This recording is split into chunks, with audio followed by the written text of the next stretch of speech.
Awal pagi nanti kita akan melihat Portugal akan menentang Spain dan kita takkan tahu siapa yang menjadi pemenang, betul tak? Tetapi kalau korang tanya saya, mestilah jawapan saya Portugal.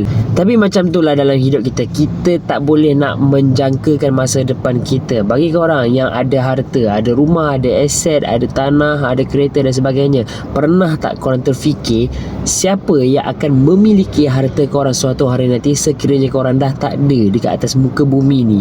Bagi korang yang bujang, adakah korang rasa harta pusaka tu akan menjadi milik mak ayah korang? Ataupun bagi korang yang dah berkahwin, ada suami isteri, tak ada anak, adakah korang yakin bahawa harta-harta dan aset-aset korang tu akan menjadi milik isteri korang?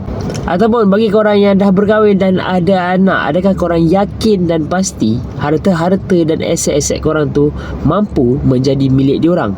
Kalau korang tak tahu dan tak pasti, korang kena start ambil tahu sekarang ni. Pastikan korang kena follow up video saya dari semasa ke semasa bagi pengurusan harta pusaka ni. Sabar dulu, jangan kalut-kalut. Pastikan korang sediakan semua dokumen-dokumen yang perlu bagi pengurusan harta korang. Korang boleh refer poster yang saya share dalam video ni. Saya Aminuddin, Takaful Advisor anda.